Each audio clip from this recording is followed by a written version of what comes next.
Всем привет! Сегодня мы будем шить одеялко, которое состоит у нас из двух расцветок по типу бортиков, как мы шили с защипами и кружевом. Сверху у меня будут эльфы, снизу однотон с защипами и посерединке будет кружево. С обратной стороны у меня будут эльфы. Для этого нам понадобится хлопок нескольких расцветок, карандаш, кружево, ножницы, сантиметровая лента, булавки, также синтепон. Я буду шить зимний конверт, поэтому сейчас буду использовать 300 синтепон. Также можно взять два слоя 150 либо 200 на ваше усмотрение.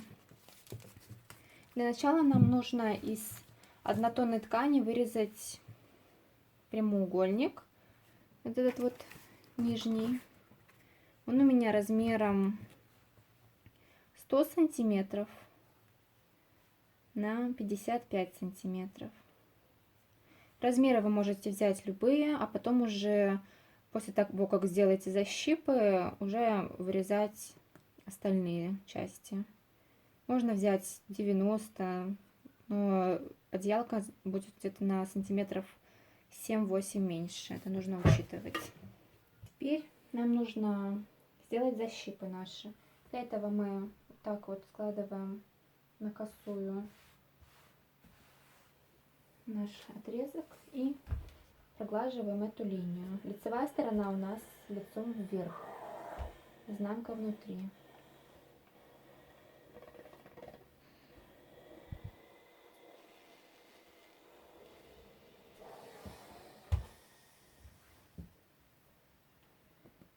Далее мы берем и складываем по диагонали вот таким вот образом. И проглаживаем также. Теперь нам нужно взять сантиметровую ленту либо линейку и булавочки. Я буду брать квадратики размером 15 на 15, даже 16 на 16 сделаю. Вы можете взять любой размер, можно делать большие квадраты с защипами, можно меньше. И по диагонали так вот отмеряю по 16 сантиметров.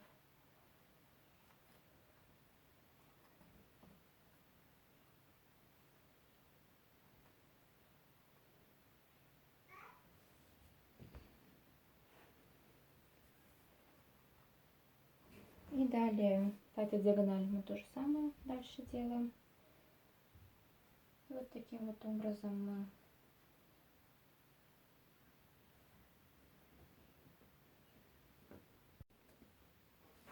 получается совмещаем так, чтобы у нас вот эта вот диагональ совпадала. И аккуратно проглаживаем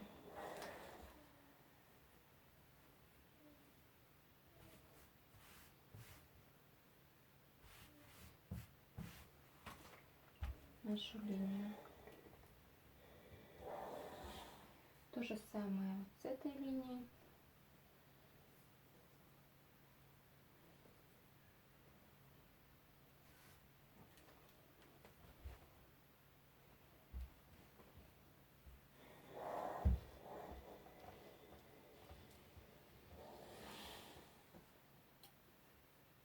Далее мы сюда также проглаживаем, и дальше мы по этой диагонали отмечаем 16 сантиметров и точно так же совмещая проглаживаем, чтобы у нас получились квадраты. Вот так вот у нас получилось. Теперь можно делать сами защипы. Теперь мы берем наше разглаженное полотно. Обязательно мы берем нитки в тон цвет и аккуратненько по вот этим сгибам, изгибаем на лицевой стороне, которые... И аккуратненько, где-то на расстоянии 1-2 миллиметра мы делаем прямую строчку.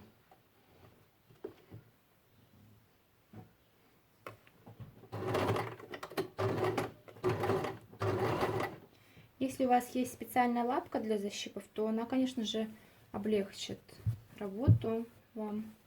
Если нет лапки, то так тоже можно делать.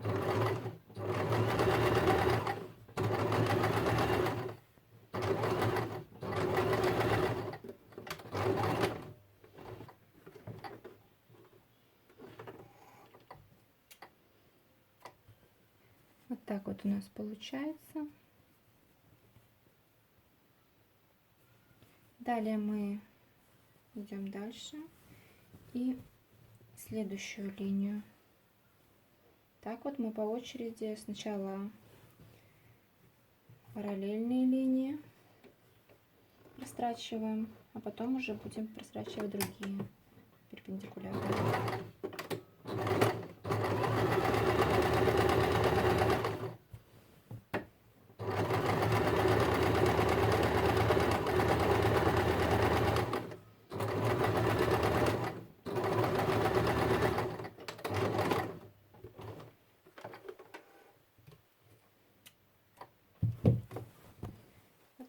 У нас получается наши защипы. Продолжаем прострачивать наши линии.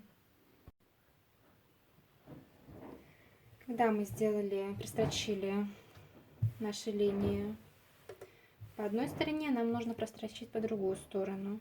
Точно так же мы складываем наши складочки. Но мы должны следить за тем, чтобы вот эти первоначальные наши складки, вот эти, которые мы первые прострочили, они должны смотреть все в одну сторону, либо вниз, либо вверх. И прострачиваем так, чтобы вот эта вот линия, они у нас идут вниз, например. Следующая тоже мы идем, смотрим, чтобы у нас все смотрели в одну сторону, чтобы не получились кривые защипы. Вот так вот у нас получилось. Складки все у нас смотрят в одну сторону. Таким образом, теперь нам нужно прогладить наше полотно. Заглаживаем так, чтобы складки наши все так же и смотрели в ту сторону, которую надо.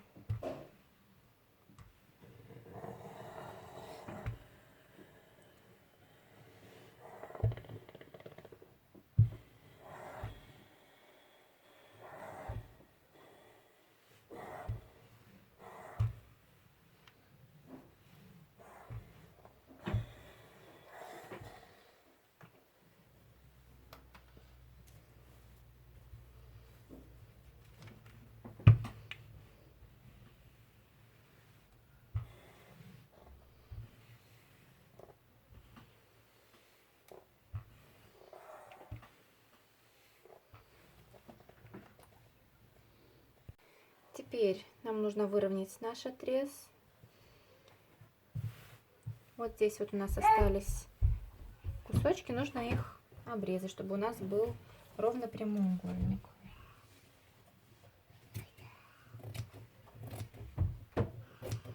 Так со всех 4 сторон.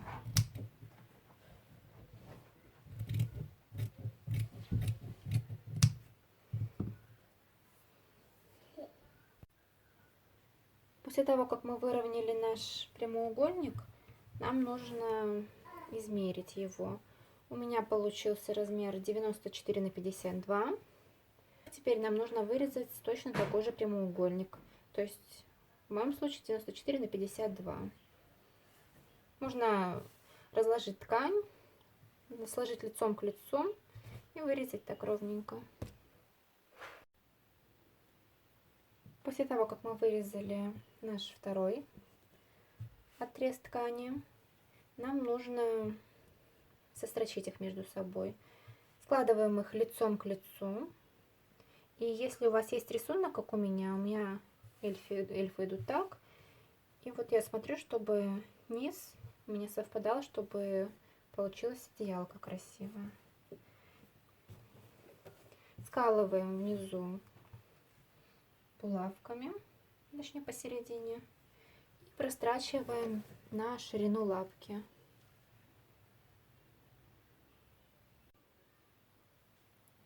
После того, как мы сострочили точнее наши две части, нам нужно с изнаночной стороны загладить шов на какую-нибудь сторону. Я буду заглаживать на нижнюю сторону. Вот таким вот образом.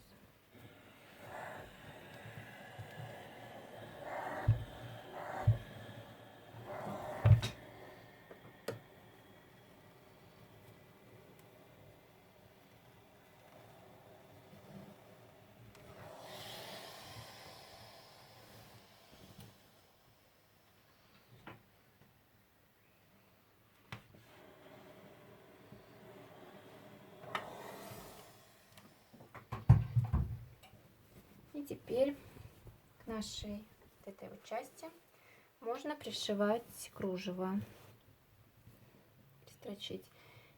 Я буду пристрачивать двумя строчками, то есть одной и здесь. Можно одну посередине проложить, но тогда будут загибаться кружево, не очень удобно, поэтому лучше проложить две строчки.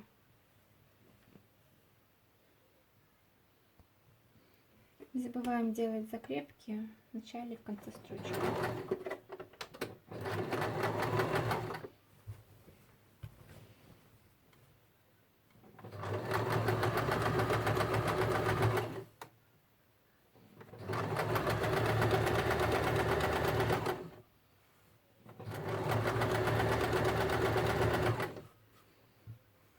Кружево я пока пристрочила только одной строчкой. Я вырезала квадрат синтепона такого же размера, просто наложила наверх этот отрез, эту верхнюю часть одеялка, и вырезала. И сейчас хочу второй строчкой закрепить посередине синтепон. Мы на синтепон накладываем лицом вверх нашу верхнюю часть одеялка, скалываем булавками и прокладываем нижнюю строчку кружева. Также можно такое не делать. Можно синтепон со второй нашей частью из хлопка простегать. Это уже как на вкус, на ваш. Если его сострочить так, как я показала, как я буду делать, синтепон также не сместится, так как мы его еще закрепляем по краям. И потом еще сверху будет строчка наверху, поэтому синтепон не скатается и никуда не денется. Когда мы соединили наш хлопок с синтепоном, нужно вырезать нашу изнаночную сторону, не изнаночную, а вторую сторону с хлопка такого же размера. Мы измеряем или сразу накладываем на ткань лицом к лицу и вырезаем. Скалываем булавками, то есть надо быть лицо к лицу. Скалываем булавками и прострачиваем на ширину лапки. Вот такой бутербродик должен получиться. Внизу синтепон состроченный с хлопком. Этот слой лицом вверх, этот лицом вниз. Периметр скалываем булавками. Прострачиваем на ширину лапки. Оставляем отверстие, чтобы вывернуть наше одеялко. Не забываем выставить натяжение нити минимальное. У меня на единичке, и побольше длину стежка. Я выставила на 3.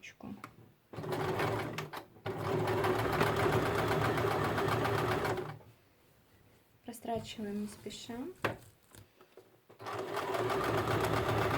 чтобы хлопок с синтепоном не сместился.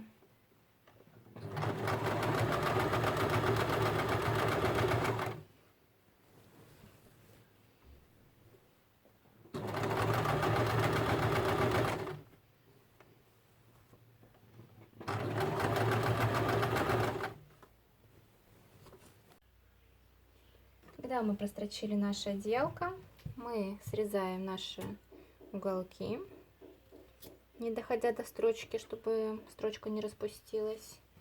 Также, где отверстие, на которое мы оставляли для выворачивания, один слой хлопка и синтепон я по краю сострочила, чтобы легче потом было зашивать потайным стежком. Теперь можно выворачивать наше одеялко. Вот мы вывернули одеялко. Уголки я выправила с помощью кисточки. И теперь нам нужно заколоть и аккуратненько зашить потайным стежком наше отверстие, через которое мы выворачивали. После того, как мы зашили наше отверстие потайным стежком, можно прострочить для красоты и для прочности наше одеялко по краю. Вы можете прострочить либо на ширину лапки, либо на сантиметр, можно на любом расстоянии, можно на 10 сантиметров.